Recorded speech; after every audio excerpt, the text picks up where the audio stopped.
नमस्कार साथीहरू, म नारायण रिमाल।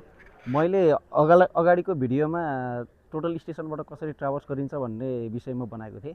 यदि तपाईँहरूलाई त्यो भिडियो चाहियो भने तपाईँहरूले हेर्न सक्नुहुन्छ। र आज चाहिँ मैले यो टोटल स्टेसनबाट हामीलाई दिएको कोअर्डिनेटको आधारमा कसरी चाहिँ डिटेल सर्वे गर्न सकिन्छ भन्ने विषयमा भिडियो बनाउन गइरहेको छु। र मैले यसको लागि चाहिँ जियोम्याक्स टोटल स्टेसन लिएको छु।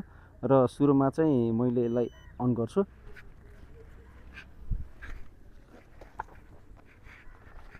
र मसँग चाहिँ कम्प्युट गरेको कोअर्डिनेट फाइनल कोअर्डिनेट यसरी आएको छ। अब मैले यो कोअर्डिनेट यो स्टेसनको कोअर्डिनेट हाल्छु र यो कोअर्डिनेटको आधारमा चाहिँ अर्को कोअर्डिनेटलाई युज गरेर चाहिँ कसरी गर्ने भन्ने कुरा तपाईँहरूलाई देखाउन गइरहेको छु। हामीले चाहे डिटेलिङ गर्नुहोस् या ट्राभर्स गर्न नै किन नहोस्, जुनसुकै टोटल स्टेसन प्रयोग गरे पनि त्यसलाई प्रयोग गर्ने विधि भनेको एउटै हो। त्यस भएको फङ्सन मात्र फरक हो। जस्तो आइफोन स्यामसङ भने जस्तै नै हो, यसबाट गर्ने विधि भनेको चाहिँ सबै एउटै नै हुन्छ। तपाईँहरूले त्यसलाई गर्ने विधि मजासँग सिक्नुभयो भनेदेखि तपाईँहरूले जुनसुकै टोटल स्टेसनबाट पनि सम्पूर्ण कामहरू गर्न सक्नुहुन्छ। यो टोटल स्टेसन चाहिँ अन गर्ने बित्तिकै यो आउँछ। यसको लागि चाहिँ हामीले सबभन्दा सुरुमा एउटा फोल्डर बनाउनु पर्ने हुन्छ। यसमा चाहिँ यो फोल्डर बनाउन जस्तो जब भनेको छ F1 गर्नु पऱ्यो र यसमा हामीले न्यू फोल्डर चाहिँ बनाउनु पऱ्यो। जस्तो मैले यो फोल्डरको नाम चाहिँ सर्वे, यो चाहिँ फोल्डरको नाम दिइरहेको छु।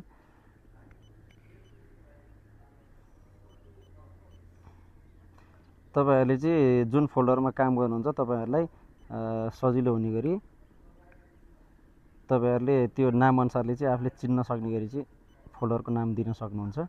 र मैले यसलाई चाहिँ ओके गरिदिएँ। अब यसमा चाहिँ तपाईँले अपरेटरको नामहरू यो सबैको नोटहरू यसमा हाल्न सक्नुहुन्छ। अहिले मैले यसमा केही पनि हालिनँ। ल, यो जब चाहिँ सेट भयो। अब यसमा चाहिँ जब सेट भइसकेपछि चाहिँ अब जस्तो हामीले कुनै पनि पोइन्ट चाहिँ फिक्स पोइन्ट दिनु पऱ्यो भने चाहिँ जस्तो यो फिक्स पिटी भन्ने छ, यसमा फिक्स पिटीमा गएर चाहिँ हामीले यहाँनिर चाहिँ दिन सक्छौँ। जस्तो मैले अब र यो चाहिँ पोइन्टको नाम चाहिँ मेरो 2005 हो, मैले क्यालकुलेट गरेको छु। अब यसलाई चाहिँ तपाईँहरूले यसबाट यसलाई चेन्ज गर्न सक्नुहुन्छ अल्फा। जस्तो यो 2005 हो। अब यसको मैले क्यालकुलेट जस्तो नर्दिङ छ, यहाँ 2005 को नर्दिङ चाहिँ हामीसँग छ 3055 884.58.5820। यसै गरी हाम्रो स्टिङ छ 3560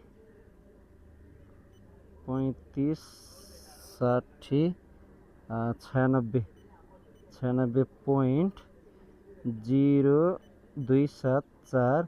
अब यो जेड चाहिँ हामीलाई खासै चाहिँदैन, यो क्यास्टल गर्ने हुनाले चाहिँ। यदि तपाईँहरूले टोपो म्याप गर्नुहुन्छ भने चाहिँ यसमा तपाईँहरूले हाइट पनि क्यालकुलेसन गर्नुपर्ने हुन्छ। यसमा मैले त्यही भएर यसमा राखिनँ। यसलाई चाहिँ अब मैले ओके गरिदिएँ। यो 2005 भयो। यसै गरी अब मलाई अर्को पोइन्ट पनि चाहियो।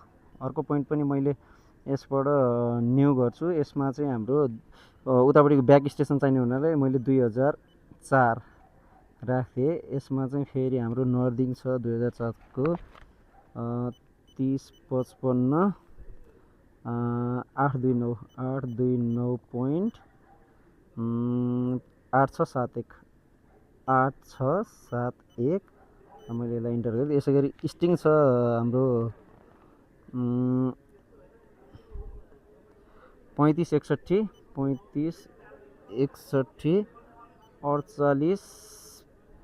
48.5250 यो भयो। अब यसमा हाइट के अरे हाम्रो जेड भ्यालु चाहिएन। ल, यसरी चाहिँ हामीले यो सेभ गर्यो। यसमा तपाईँहरूलाई चाहिने डाटा चाहिँ पहिल्यै क्यालकुलेसन गर्ने बित्तिकै यो चाहिँ तपाईँहरूले कोठामै बसेर पनि सबै डाटाहरू इनपुट गरेर चाहिँ सिधै यसलाई पनि प्रयोगमा ल्याउन सकिन्छ। मैले चाहिँ इनपुट नगरेको हुनाले यहाँ इनपुट गरेर देखाएको हो। अब यसलाई ब्याक गरौँ, यसै गरिदिनुहोस्।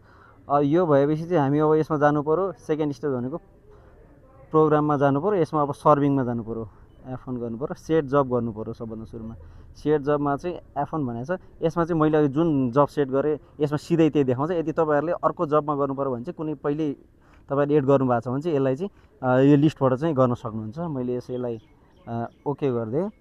अब हामीले जहिले पनि काम गर्दाखेरि हामीलाई चाहिँ स्टेसनको कोअर्डिनेट चाहिन्छ र ब्याक साइडको कोअर्डिनेट चाहिन्छ। र अर्को चाहिँ यदि चेक गर्नुहुन्छ भने अर्को चेक गर्ने स्टेसनको पनि हामीलाई कोअर्डिनेट चाहिन्छ।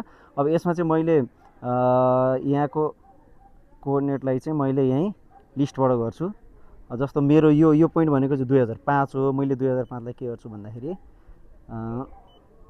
अब जस्तो यहाँ अब हाइट अफ इस्टिमेट भनेको छ। हाइट अफ इस्टिमेट यहाँ नापेर मैले राखेको छु। यो हाइट अफ इस्टिमेट यो भयो, ओके गरिदिउँ। र चाहिँ यसरी चाहिँ हाम्रो यो स्टेसनको चाहिँ हामीले सेट गरियो। अब हामीले ब्याक साइड सेट गर्नुपर्छ। ब्याक साइड सेट गर्न यसमा F3 गर्नु पऱ्यो।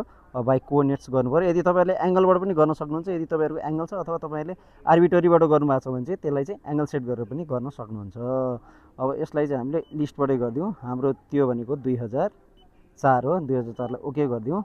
अब यसले के भन्नु भन्दाखेरि प्रेस इन्टर द कन्टिन्यू भन्नु। अब यसलाई मैले बाइसेक्ट गरिदिन्छु। त्यो बाइसेक्ट गर्दा चाहिँ जहिले पनि प्रिजमको सबभन्दा तलपट्टि बाइसेक्ट गरेर चाहिँ यसलाई सार्दै सार्दै माथि लगेर बाइसेक्ट गर्नुपर्ने हुन्छ। र अब यहाँ चाहिँ कन्टिन्यू भनेको छ। अब इन्टर गरौँ। अब हामीले यसलाई के गर्नुपर्छ भने यसमा चाहिँ अल गरेर चाहिँ यसको रिडिङ लिउँ।